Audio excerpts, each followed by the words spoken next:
Hello and welcome back to Jordan on Games. I'm Jordan. Today we're going to be talking about Avowed, the latest game from Obsidian Games. But before we get too much into that, if you like the video, please remember to subscribe, like it, and ring that notification bell to get every Jordan on Games video as soon as it drops. Let's run the footage, Jeremy. Run that. Take your best shot. Watch yourself.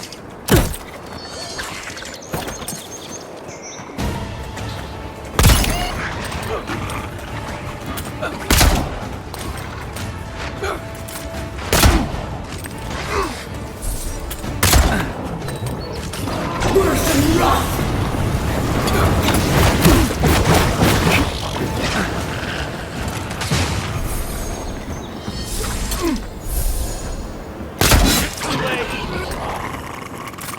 Here.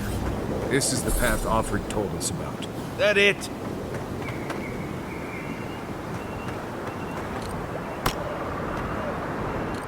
Yes, that was gameplay from Avowed.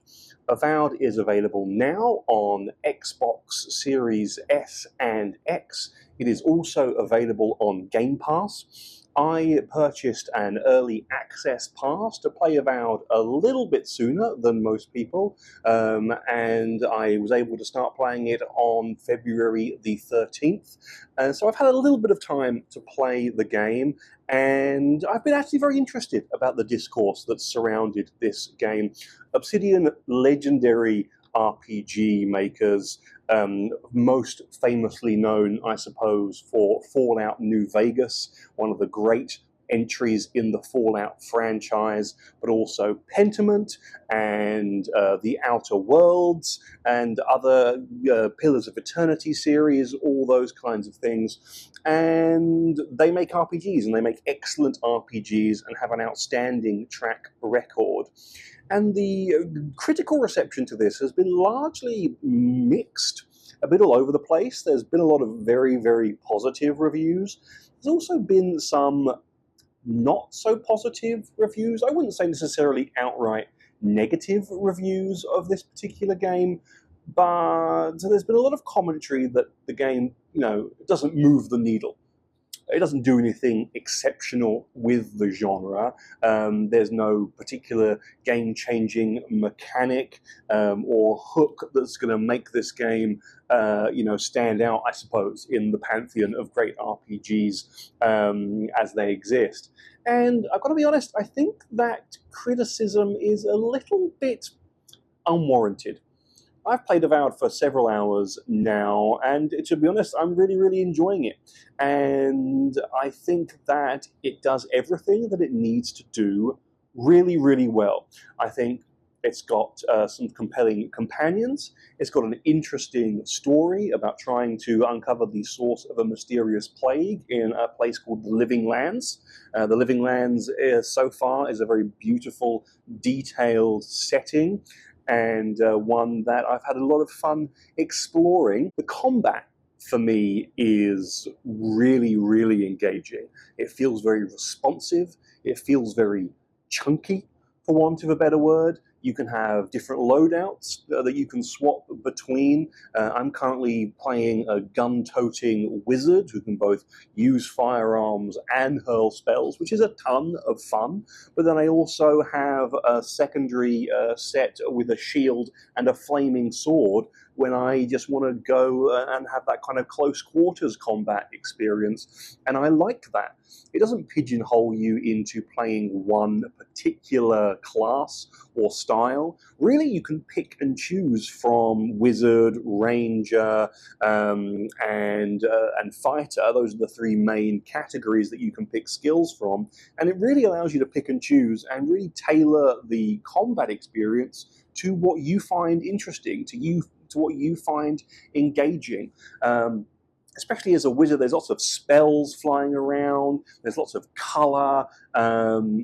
it's really, really engaging, and it's just fun to just go out and find some enemies and really just go at them with your variety of abilities. And for me, that's where the real meat of the game is. The story is interesting, it's gathering pace. It is very typical to Obsidian in that there's lots of choices, some that are very big, some that are very small, that affect the outcome of the narrative.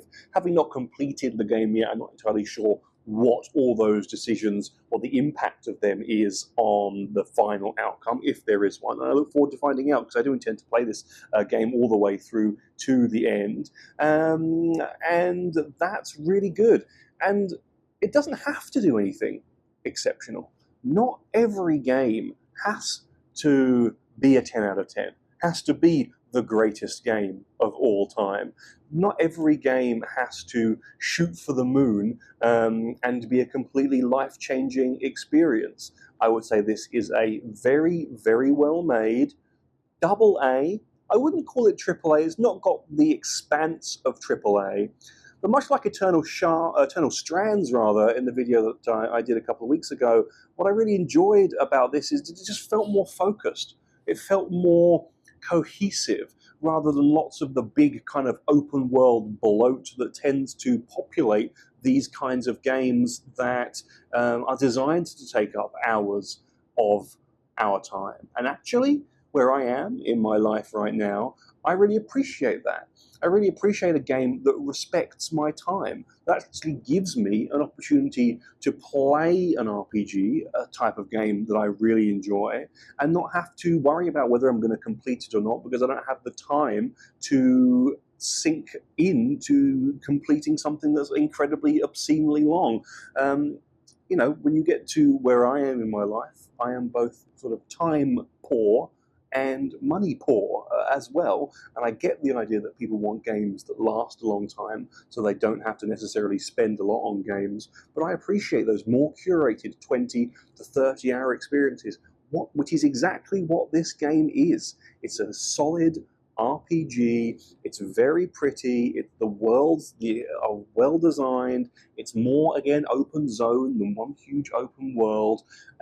Exploration is rewarding. There's chests to find. There's a loot system, and that's kind of determines how effective you are against enemies. If enemies have little skulls, that will tell you that your gear is not quite at the level to take them on. So you have to search and find out more gear or craft and upgrade at your party camp, where you can chat to your companions and get to know them. It's got everything I want in an RPG, and it's not 100 hours long.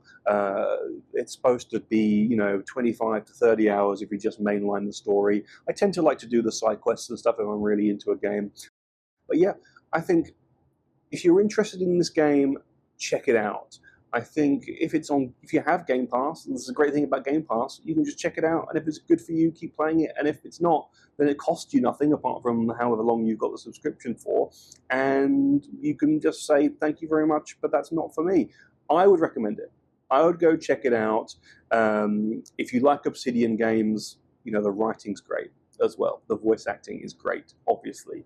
The first companion that you meet, for those of you Mass Effect fans out there, is the voice actor who plays Garrus in that series. So that's great, because I love Mass Effect. And just little things like that have really sold me on this game. So yeah, don't listen to a lot of the noise. This is a great game, and you should check it out.